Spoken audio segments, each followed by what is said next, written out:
Om Shri Chinmaya Sadgurave Namaha. An article by Pujya Swami Subodhanandaji. Translation of that article perhaps. Published in Tapovan Prasad magazine, March 2026. Bhakti, love for the God. Swami Subodhanandaji. Imagine there is a river flowing between God, the blissful self, and you, the individual. This river is called Maya, and it is filled with the three gunas: sattva, harmony, purity; rajas, distraction, activity; and tamas, dullness, inertia, which characterize the various qualities of an individual's personality. All you have to do is cross this river and find permanent happiness and bliss. Which would this be an easy journey? The answer ranges from maybe or absolutely not. Why? Looking outward.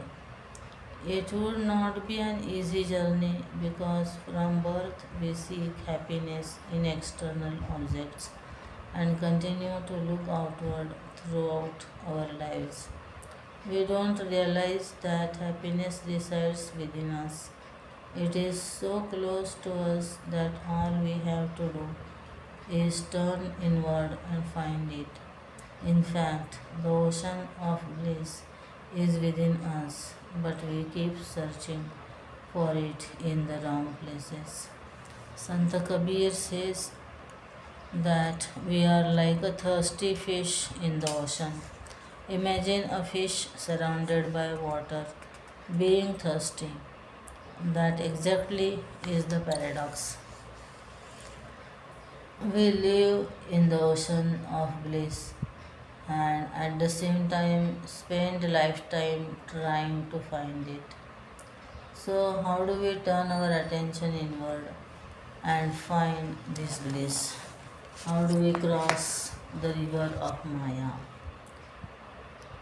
The three yogas.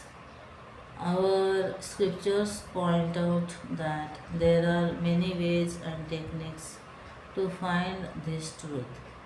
They are termed yoga, which means uniform, a union with the self. This yoga has three main paths: the yoga of action, karma yoga; the yoga of knowledge, jnana yoga; and the yoga of devotion, bhakti yoga. The first two yogas require prerequisites for the seeker. Karma yoga requires the eightfold path of yama, external discipline, and niyama, internal discipline, among others. Jnana yoga requires viveka, discrimination; vairagya, dispassion, for the pleasures of the world.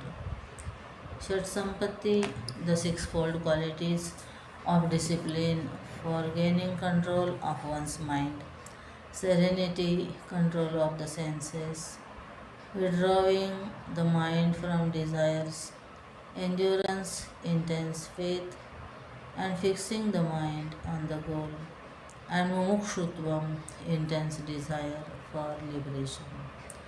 But Bhakti Yoga requires no qualification. Any person is capable of it, whether healthy or sick, young or elderly, rich or poor, happy or unhappy. Intense devotion. In the Bhagavad Gita, Lord Krishna states that the easiest way to cross this river of Maya is bhakti, devotion or love for the Lord, complete trust and faith in Him, and total surrender at His feet. People who surrender are able to glide through the ups and downs in life because they have the shock absorber of faith. They constantly feel they are always being protected and understand and accept that whatever happens is for the best because the one you love will never harm you.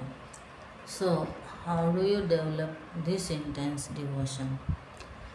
Intense devotion starts with an unshakable faith that a higher power is looking after you and protecting you. When you realize the Lord's grace, His presence in all events in your life, then the second feeling that emerges is gratitude to Him. So the relationship now becomes even stronger when you realize that He gives you so much in life without asking for anything in return. You begin to appreciate and love Him even more. This love intensifies when you realize that He never leaves you, even though at times you forget Him and get absorbed in the world outside. But as your love intensifies, you feel I am His. You must still think that God is a separate entity. You may still think that God is a separate entity, but you have bonded in love with Him as your protector. I love Him and He loves me. In the next phase of this relationship, you will have completely negated your ego. You start feeling you are mine and I am yours. When you love someone with this intensity, you are constantly thinking of that person. When your love is for the Lord, your thoughts are always absorbed in Him, and you feel He is with you continuously through thick and thin. At this stage, the external world loses its luster. The hold of Maya is replaced with a relationship with God and of some total surrender and complete trust, love, and faith. Thus, bhakti progresses from an impersonal third person connection to God to a personal relationship with Him to total absorption in Him. Those who attain this last stage have conquered their gunas and glide effortlessly across the rivers of Maya. Hari Om. Shri Gurubhyo Namaha. Hari Om.